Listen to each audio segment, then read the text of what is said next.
Hey everyone, I hope you're doing well out there in YouTube land. I'm happy to be back on YouTube talking to you about my life and my experiences as a transgender woman working towards completing her transition.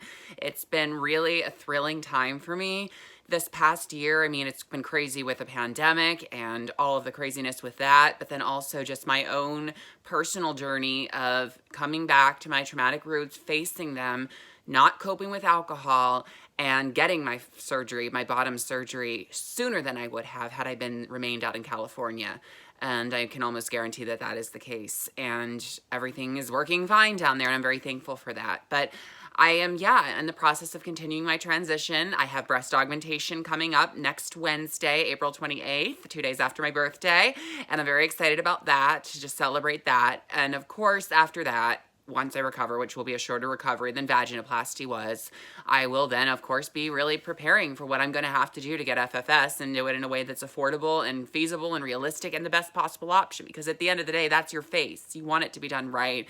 You want it to be done by someone who knows what they're doing. And so for me, I know California is the place where FFS surgeons just rule the world, and state insurance takes, and state insurance is accepted for FFS, and that surgery can be up to $60,000. It's the most expensive trans procedure that I know of. If I'm wrong, please correct me.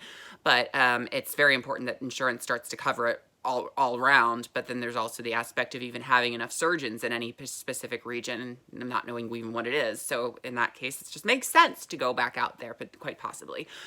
Anyway, I don't want to completely talk about my transition. Facial feminization surgery is a journey in itself within my transition journey, and I will get to all of that later. For now, I would like to talk about my journey in relationships and dating as a transgender woman, what I have experienced.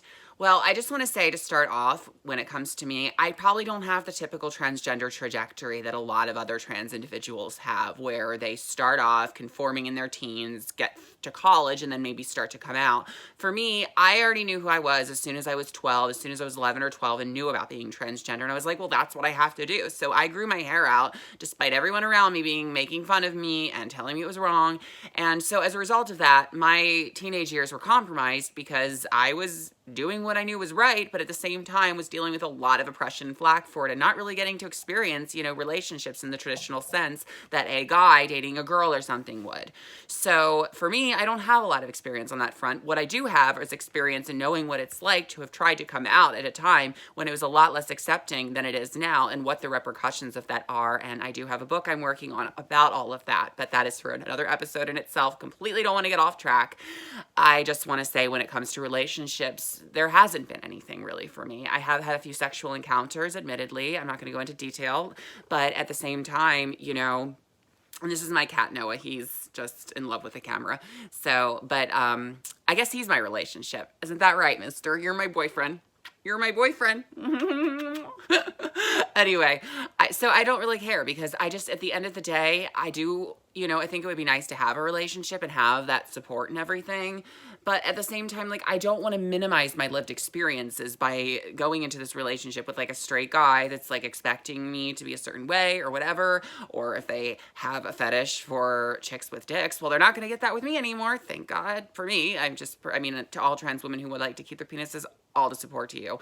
But in any case, it's just really, important to just, value myself and make sure I'm not compromising myself. And for all the other trans individuals out there when it comes to relationship. And, I understand why trans people end up with other trans people. It just makes sense, because other trans people understand the struggle. They get it. Whereas a cis person might be trying to understand and trying to get it, and they're just not. They're not getting it. It's not making sense to them. And we just feel like we're talking to a wall sometimes. So again, I haven't really tried with a relationship. I haven't been in a place financially after college or anything, or even just, with my own comfort, because I just knew I had my transition hanging over me, when it comes to insurance coverage and stuff, and being denied coverage, and just having my transition be delayed even further. It's been very difficult. And, you know, having a relationship at this point, I mean, I guess there's a point where it might be nice, or I might fall in love again and realize, oh my gosh, this is what I've been missing. I'm so glad I have this. But for right now, like, I'm focusing on myself. I'm focusing on my own journey. I'm focusing on taking care of myself right now. I think that is absolutely most important, especially after having dealt with alcohol dependency and a lot of other things that just were leading me on a path to nowhere, with a downtrodden, depressed attitude that I didn't even fully realize was happening to me, that I was having, but I was, and it caused me to, you know, really sell myself short and miss out on things. In spite of having lived in LA for almost 4 years, I was afraid to take chances in some regards. I didn't see my own value, and that's not good. And I know going forward that can't be that way. It's going to be deadly. It's going to be very heartbreaking. And yeah, when it comes to relationships, though, I think there's a point where I would like one, but I need to be completely myself. I need someone who's going to understand me and understand my experiences and not minimize them or discredit me in any way. And yeah, so far I just haven't found anything, but it's not to say I never will. I do like to believe the best is yet to come, and perhaps that could be with love as well. And I do hope more trans people can find love. I do hope we're not just seen as this fetish for cis people to experiment with and then leave high and dry. You know, I hope that we are eventually seen as people just the same way as anybody else, and that we're given that love. If one can fall in love with someone from within, that should be what counts. But anyway, I just wanted to pop in and give this short little video about relationships, my experience or lack thereof with them. And as a trans person, just say, have value, believe in yourself, believe that you're worth it, and don't settle for somebody who's not going to give you the credit you deserve from what you've dealt with in your life.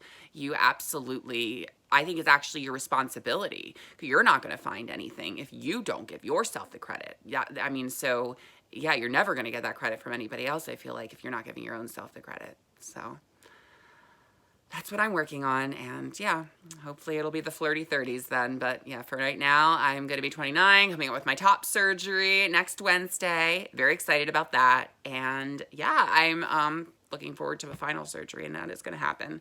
I'm ideally aiming for by 30. So yeah. All right, well, thanks for popping in. I hope you have a great night or day, whenever time you're watching this, and we'll talk soon. And please don't forget to like and subscribe.